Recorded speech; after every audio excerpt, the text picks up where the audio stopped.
근데 어디까지가 이렇게 그 의기투합할 수 있는가 지켜봐야 되겠지만, 자, 중요한 극이 여러 개가 있지만, 하지만 현실적으로는 아마 세 개의 극이 있을 겁니다. 그게 뭐냐면 러시아, 중국, 미국일 텐데요. 하지만 이게 세 개의 다리가 있어서 이제 솟이 서 있는 형태일 텐데, 그 객관적으로 보면은 러시아란 극이 중국이나 미국에 비해서 체급이 딸린 건 사실이에요. 그렇죠? 이제 이합집산이 벌어지게 될 텐데, 트럼프의 입장은 간단합니다. 러시아를 내 편으로 끌어들인다. 그리고 중국과 러시아 사이가 멀어지게 만든다. 그래서 러시아와 손잡고 함께 중국을 견제하고 주저앉힌다. 이런 입장이거든요. 이것은 예전에 냉전 시대 때 닉슨과 키신저를 생각하시면 됩니다. 그러니까 닉슨 대통령이 키신저라고 하는 외교 브레인을 써서 그 전까지 냉전 체제에서 중국과 소련이 한편이 되고 미국이 맞서고 있었는데, 미국이 소련을 주저앉히기 위해서는 중국을 우리 편에 만들어야 된다고 하면서 중소 분쟁을 이용해서 중국을 그 미국 편을 만들고,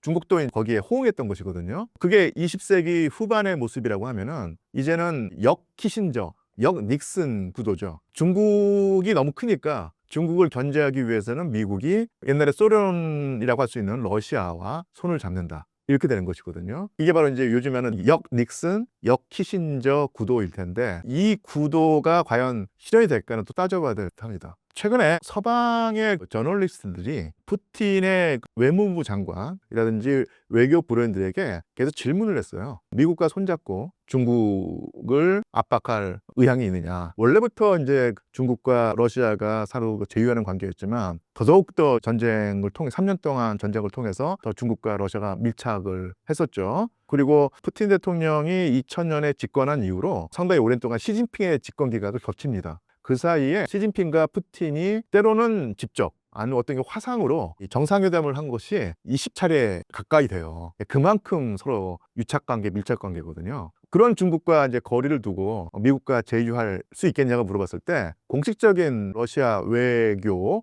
관들의 입장은 우리 중국과 러시아의 사이를 이간질하지 말라. 지난 30년 동안, 최근 여러 해 동안 중국과 러시아는 정말로 굳건한 우호관계를 다져왔다. 미국이 아무리 구애를 해도 순순히 넘어가지 않겠다. 이런 입장을 보였거든요. 근데 이것이 또 그렇게 볼 수도 있는데, 항상 그렇지만 외교란 것은 앞에서 하는 말과 뒤에서 하는 행동이 다를 수가 있기 때문에, 말은 그렇게 하지만 러시아가 미국의 구애라든지 제휴 요청을 받아들일 가능성이 없는 것은 또 아닙니다. 그러면 이제 그 세 개의 극이 있는 상태에서 과연 러시아와 미국이 제휴하고 중국에게 압박하는 모양새를 취할 것인가? 그럴 수도 있고 그러지 않을 수도 있는데요. 저뿐만 아니라 조금이라도 이제 이 분야에 관심이 있는 분은 충분히 예상할 수 있듯이, 푸틴 대통령 입장에서는 쉽게 말하면 꽃놀이표를 가지고 있는 겁니다. 그래서 양측을 오고 가면서요, 자기에게, 러시아에게 더 큰 선물을 내놓는 나라에게, 그 나라와 손을 잡을 가능성이 있는 얘기죠. 미국이 러시아에게 구애를 하고 있는데, 하지만 푸틴이 순순히 이 순정을 내놓지는 않을 거예요. 트럼프 일기 때 트럼프에게 쉽게 말하면 배신당했다고 하는 생각을 가지고 있고, 그래서 푸틴이라든지 모스크바의 지도자들은 트럼프의 어떤 그런 행동이 정말로 진심 어린 행동인가를 계속 타진하면서 시험하고 있을 겁니다. 그래서 러시아 사람들이 항상 그렇듯이 겉으로 이제 표정 변화를 일으키지 않으면서 좀 살살맞은 표정을 짓고 있을 텐데, 만약에 트럼프가 내놓는 선물이 예상했던 것보다 훨씬 더 크고 러시아에게 엄청나게 유리하게 된다면, 미국과 제휴해서 좋은 관계를 유지하고 중국에게 등을 돌릴 가능성도 있고요. 또 하나가, 러시아의 기본적인 지난 수백 년 동안의 기본적인 입장이 서유럽과 서방과 좋은 관계를 유지하려고 합니다. 근데 그게 통하지 않고 서방으로부터 냉대를 받으면 등을 돌려서 동쪽을 바라봤거든요. 그래서 동쪽과 유대 관계를 맺어서 서방을 견제하려고 하다가, 서방이 또 러시아에게 구애를 한다든지 좋은 관계를 맺자고 하면은 중국이라든지 동쪽을 버리고 다시 서쪽으로 갔습니다.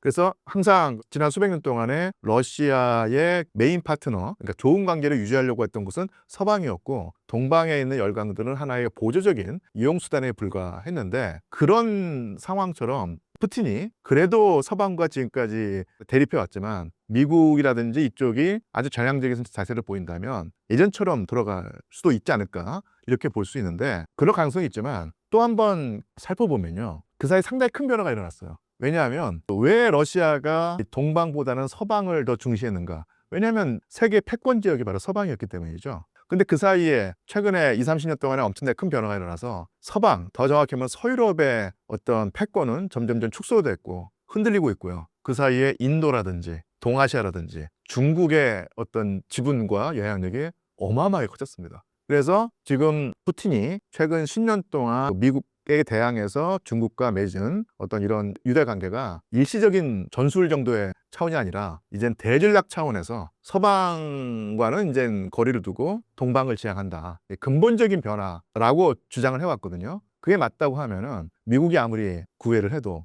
중국과의 유대 관계를 깨트리지 않을 수가 있다는 얘기죠. 이런 양측의 견해를 우리가 생각해 볼 수 있고, 항상 그렇지만은 푸틴은 그 중간 어디쯤에 입장을 정하고요. 다시 한번 요약을 하자면은 아까 말씀드린 대로 중국이 더 큰 선물을 내놓으면은 중국과의 유대 관계를 계속 유지할 것이고, 미국이 정말로 큰 선물을 내놓는다면 못 이기는 채하고 그쪽과 밀착할 가능성이 있고요.